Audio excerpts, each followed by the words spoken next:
देखिए, पिछले 15 सालों का जो दौर रहा है ना, वो कोई आम समय बिल्कुल नहीं था। एक के बाद एक ग्लोबल उथल-पुथल और ऐसी घटनाएं जो सदियों में एक साथ कभी नहीं देखी गईं। तो इन्हीं अनप्रेसिडेंटेड चैलेंजेस को, पिछले 15 सालों की इस कॉम्प्लेक्स जर्नी को आज हम यहाँ डिकोड करने वाले हैं। चलिए, फैक्ट्स और डेटा के लेंस से देखते हैं कि दुनिया की इस मैसिव हलचल के बीच आखिर ग्राउंड पर क्या-क्या चल रहा था। Covid, wars, border tensions, economic shocks, फिर भी इंडिया कैसे खड़ा रहा? सोचो इस बारे में। ये एक ऐसी लाइन है ना जो पिछले कुछ सालों की इस असाधारण कहानी को एक ही सेंटेंस में समराइज कर देती है।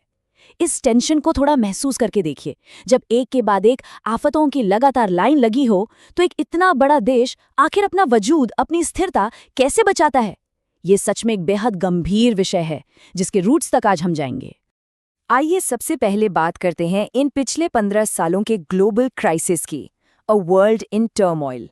क्योंकि देखिए, ये समय पूरी दुनिया के लिए किसी भी एंगल से नॉर्मल तो बिल्कुल नहीं था।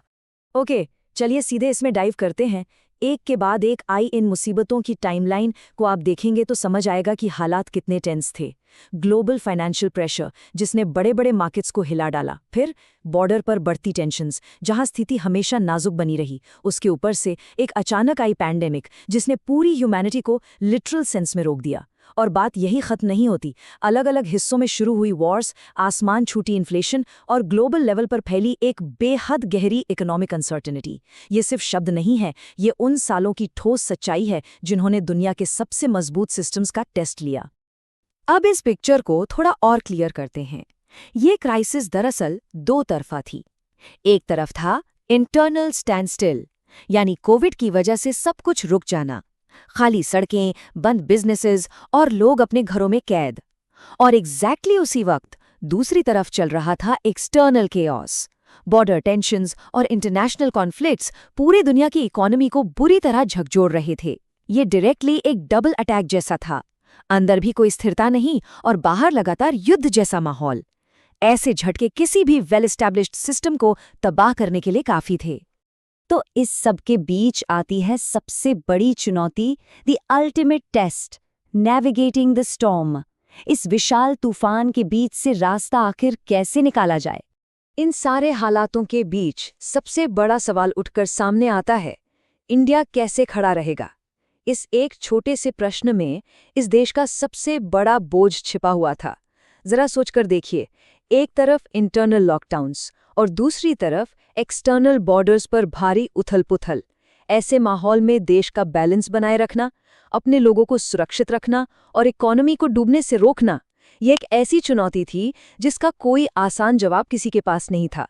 यही सवाल इस पूरे विश्लेषण की सबसे मजबूत नींव है। अब हम आते हैं पिलर्स ऑफ इंडियाज रिस्पॉन्स पर, प्रोएक्टिव मेजर्स। चलिए इस रॉ इन्फॉर्मेशन पर थोड़ा फोकस करते हैं और समझते हैं कि उन ग्लोबल शॉकवेव्स को काउंटर करने के लिए ग्राउंड पर एक्चुअली क्या स्टेप्स लिए गए। सोर्स मटेरियल में यहाँ 4 मुख्य कदम हाईलाइट किए गए हैं। पहला, वैक्सीन प्रोडक्शन को बड़े पैमाने पर स्केल करना। ये मैसिव पॉपुलेशन को सुरक्षित करने के लिए एब्सोल्युटली क्रूशियल स्टेप था। दूसरा, डिजिटल सिस्टम्स को और ज्यादा स्ट्रांग बनाना। सोचिए, इस मजबूत डिजिटल इंफ्रास्ट्रक्चर की वजह से ही सहायता और ट्रांजैक्शंस बिना रुके चलते रहे जब बाकी सब कुछ फिजिकली बंद पड़ा था। तीसरा इंपॉर्टेंट पॉइंट, इंफ्रास्ट्रक्चर प्रोजेक्ट्स को लगातार चलाते रहना, जिसने आगे के डेवलपमेंट की नींव को रुकने नहीं दिया। और चौथा पिलर था इंटरनेशनल लेवल पर अपनी पोजीशन को सॉलिडिफाई करना। इन चारों कदमों ने मिलकर एक ऐसा सिस्टम बनाया जो बाहरी झटकों को प्रैक्टिकली अब्सॉर्ब कर सके। लेकिन ऑफ कोर्स इसके नतीजों पर अलग अलग राय हैं। आइए देखते हैं supporters versus critics, weighing the outcomes. यहाँ हमारा मकसद सिर्फ इन दोनों पक्षों को बिल्कुल न्यूट्रली आपके सामने रखना है, ठीक वैसे ही जैसे सोर्सेज में दिया गया है। देखिए, एक तरफ सपोर्टर्स का मानना है कि किसी भी लीडरशिप का ट्रू टेस्ट सिर्फ आसान वक्त में नहीं होता, बल्कि तब होता है जब एक के बाद एक बैक टू बैक चैलेंजेस सामने आते हैं। उनके मुताबिक इन क्राइसिस को प्रॉपरली मैनेज करना ही असल सफलता है। वहीं दूसरी तरफ क्रिटिक्स इस दौरान आई कमियों या शॉर्टकमिंग्स को ओपनली पॉइंट आउट करते हैं। उनका कहना है कि हर चैलेंज के साथ कई वैलिड क्वेश्चंस भी जुड़े थे और गवर्नमेंट के बहुत से डिसीजंस पर उनके अपने अलग ओपिनियंस हैं।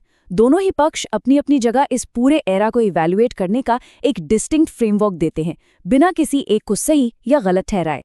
तो इस पूरे एनालिसिस के बाद अब वक्त है एक आखिरी नतीजे पर गौर करने का, लीडरशिप और collective power, the final verdict. चलिए देखते हैं इस तूफान की डेप्थ और इंटेंसिटी असल में कितनी ज़्यादा थी। तो यहाँ सबसे अहम बात जो निकल कर आती है वो ये है कि ये पिछले 15 साल वाकई किसी भी तरह से नॉर्मल साल नहीं थे।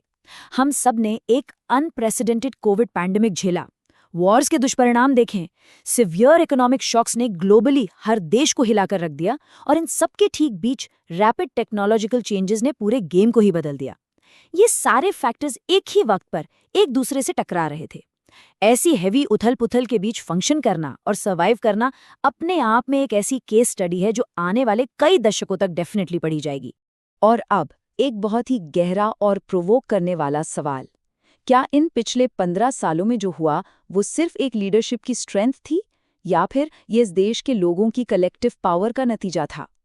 आज का ये विश्लेषण एक ऐसी कॉम्प्लेक्स डिबेट का रास्ता खोलता है जिसका शायद कोई एक सिंपल जवाब ना हो। हम चाहेंगे कि आप सब इस डेटा के बेसिस पर खुद सोचें और अपनी एक समझ बनाएं कि इतने बड़े क्राइसिस को आखिर फेस कैसे किया गया। उम्मीद है इस एक्सप्लेनर ने इस पूरे कॉम्प्लिकेटेड दौर की एक बिल्कुल क्लियर तस्वीर आपके सामने पेश की होगी।